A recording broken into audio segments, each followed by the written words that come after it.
हाँ बेटी, मैं आ गया। चाय बना दो, मैं बहुत थक गया हूँ। पिताजी अभी लाई।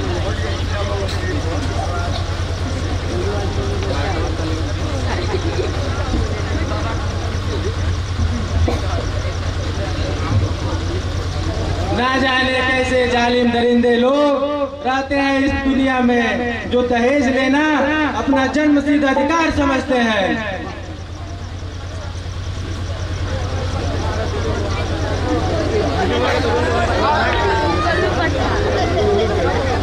कहो तेजी भाई, खुदा की रहमो करम से सब खैरियत तो है ना? अरे सुलेमान भाई, आओ आओ बैठो, बहुत दिनों के बाद मिले हो। अम्मा यार, मुलाकात का वक्त ही नसीब नहीं होती। आज इधर से ही गुजर रहा था, सोचा खैरो खबर लेता चलो, पर मियाँ तुमने तो यह बताया ही नहीं, क्या बड़बड़ाए? मैं दहेज के संबंध में सोच रहा था सुलेमान भाई। आज दहेज कितना विकराल रूप धारण करता जा रहा है। हाँ भाई, दहेज तो हमारे मुल्क में दानव का रूप अख्तियार करता है। रोजमर्रा अखबार की सुर्खियों में दहेज रूपी दानव के काले कारनामे छपे रहते हैं। हाँ भाई सुलेमान, ना जाने इस दहेज की आग में हमारी कितनी नवविवाहित बेटियां जला करती है।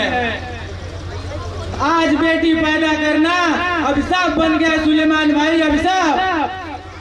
हाँ भाई, अर्थी बन दुल्हन की डोली, राह चली शमशान की, कब तक जलेगी इसी आग में बेटी हिंदुस्तान की? आखिर कब तक इस दहेज का कुचक्र चलता रहेगा सुलेमान भाई? आखिर कब तक? जब तक हमारी सोच नहीं बदलेगी, जब तक सोसाइटी के इंसानों के विचारों में तब्दीली नहीं होगी, तब तक दहेज के गंदे रिवाज ऐसे ही कायम रहेंगे। लेकिन तुम इतना परेशान क्यों हो तेजी भाई?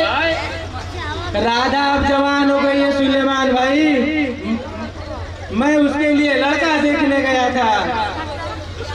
जानते भी हो लड़के वालों ने दहेज कितना मांगा? लाहौल बताओगे तब तो। लड़के वालों ने 2 लाख रुपए, रंगीन टीवी, एसी, फ्रिज और एक मोटरसाइकिल की मांग की है। भला मैं ठहरा गरीब आदमी इतनी मोटी रकम कहाँ से लाऊंगा? लाहौल दहेज के लालच में इतना अंधा हो गया है इंसान। आज शादी नहीं बल्कि लड़कों की खरीद फरोख्त होती है। जिसके पास जितना औकात है उतनी रकम देकर खरीद लेता है। तौबा तौबा, आज इंसान जानवर बन गया है और जानवरों की सोच में तब्दीली की उम्मीद नामुमकिन है। तो इसका हल क्या है सुलेमान भाई? दहेज एक अभिशाप है, इस समाज के लिए कलंक है, इसे मिटाना ही होगा। इसका एक ही रास्ता है तेजी भाई, कि हम एक पुख्ता वादा करें कि न दहेज लेंगे न दहेज देंगे। एक रास्ता है चाचा जान, कि समाज में प्रेम विवाह को प्राथमिकता दी जाए। आओ आओ बेटी, तूने तो 100% की बात कही। यह भी एक दहेज निर्मूलन का एक सही रास्ता है। देखो सुलेमान भाई, राधा कितनी बड़ी हो गई है, आखिर इसकी विवाह की चिंता तो करनी ही पड़ेगी ना। हाँ भाई, पर बेटी तुमने यह नहीं बताया कि इस लव मैरिज को पुख्ता अंजाम कैसे दिया जाए। तो ऐसे चाचा जान कि हर लड़की को अपने मन पसंद वर ढूंढने की आजादी होनी चाहिए। राधा, ये तुम क्या बक रही हो? मेरे सामने ऐसी करते हुए तुम्हें शर्म नहीं आती? मैं ठीक कह रही हूँ पिताजी।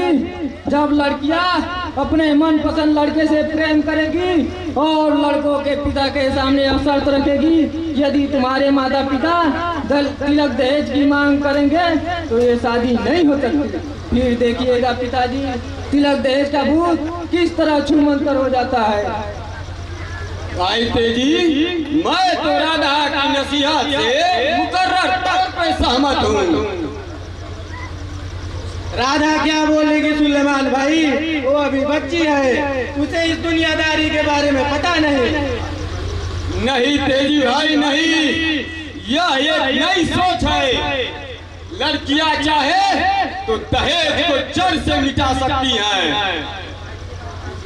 लेकिन छोड़, मुझे तो यही पुख्ता रास्ता नजर आता है। ठीक है, तुम कहते हो तो मान लेता हूँ, पर आजकल के लड़कों पे पूर्ण विश्वास करना खतरों से खाली नहीं। अच्छा बेटी, एक बात पूछूं, पूरा तो नहीं मानोगी? पूछिए चाचा जान, क्या पूछना चाहते हैं? क्या तुमने कोई लड़का पसंद कर लिया है? बता दो बेटी, इससे ज्यादा खुशनुमा मौका हाथ नहीं लगेगा। लड़के का क्या नाम है बेटी?